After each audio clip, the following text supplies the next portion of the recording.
Welcome back to News Radio 590 KLBJ, 590 on your AM dial at 99.7 FM, everywhere at newsradioklbj.com. Let's give them the business. Amazon kicks off a big sales event today. The e-commerce giant is holding its 10th Prime Day event featuring millions of deals across more than 35 categories, including electronics, kitchen, apparel, and beauty. The two-day summer sales extravaganza runs through Wednesday. However, Amazon did drop early Prime Day deals and secret promotions before the kickoff. Since it began in 2015, Amazon's Prime Day has become one of the most significant shopping events in the world.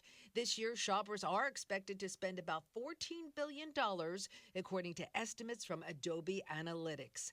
Hillary Barsky, Fox News. Traveling by airplane is no fun these days, and that's evidence in the number of complaints being filed by passengers.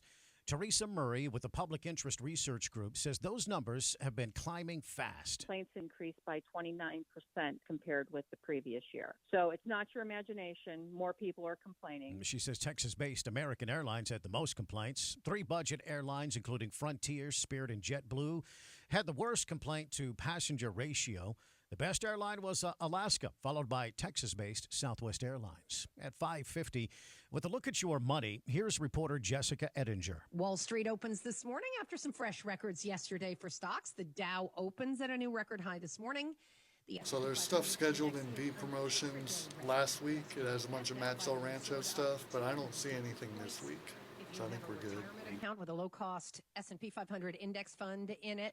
It's up 18% for the year so far. The trends are all strong. Strong first halves tend to be followed by strong second halves. The average up year in the S&P is over 20%. We're not quite there yet. So I think all those big picture forces point in a positive direction. CNBC's Mike Santoli.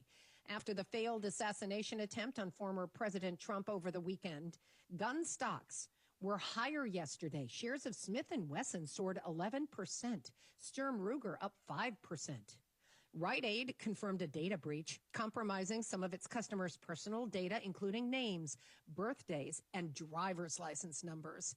It happened last month. Electric vehicles and hybrids are now showing more strength for car sales. There's greater demand. Both markets showing some strength, growth with hybrids and EVs. Hybrid sales up 15% compared to the first quarter, second quarter to first quarter. Toyota, their hybrid share stands at 48.6%. They are still king of the hill when it comes to hybrids, largely because of how many models that they offer. But Ford is also doing well when it comes to hybrids.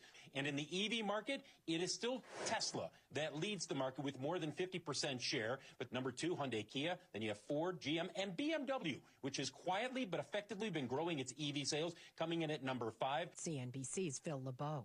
Amazon Prime Day sale day 1 is today. It ends tomorrow night. Personal finance experts say shoppers should be careful. Do not fall for potentially misleading marketing and don't give in to impulse buys.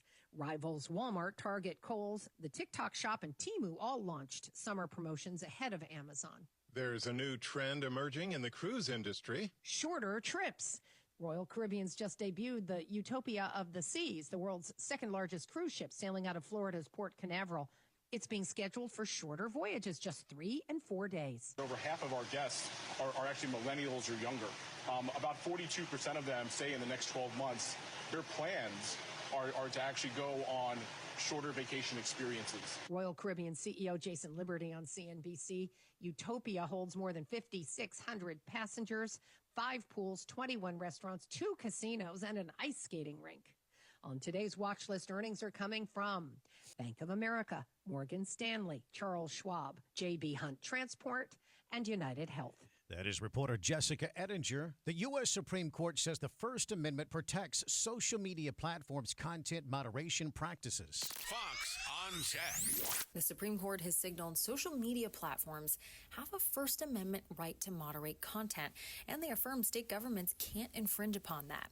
This all began when former President Trump was kicked off a number of platforms. In response, Florida and Texas, they passed laws preventing these sites from censoring content from a political candidate or based on user opinion. These laws, they're now on hold as the high court has sent the case back to the lower courts. But conservatives are pushing back. They're arguing, well, these platforms infringed upon a user's right to free speech. But we spoke to the general counsel of the lead plaintiff in this case, which was Net Choice. He says this ruling is in fact a win for all Americans, even conservatives. You have the liberal justices making it crystal clear to New York, to California, that if they want to force conservative websites to host content that those websites don't want to host, California and New York can't do it. With Fox on Tech, Kelly O'Grady, Fox News. It is 5:54. This is House Call for Health. So far this summer, extreme heat waves have been baking much of the country, and while exposure to soaring temperatures can trigger heat-related illnesses like heat exhaustion and heat stroke, health experts like Bradley Phillips with the University of Florida College of Pharmacy warn people on certain medications can be more prone to these types of risks. For instance, many blood pressure pills can reduce fluid, causing people to become dehydrated. So Phillips recommends drinking enough water. Also, some types of antidepressants can interfere with the body's ability to stay cool. But certain medications can also impact the body's exterior. Beta blockers for heart trouble are known to decrease blood flow to the skin. And topical remedies for acne can increase the skin's sensitivity to the sun. Pharmacists say it's critical patients talk with their healthcare providers to learn more about staying safe. For more health news, go to foxnewshealth.com. House Call for Health. I'm Lisa Brady, Fox News. It is 5:55. The Todd and Oz Show.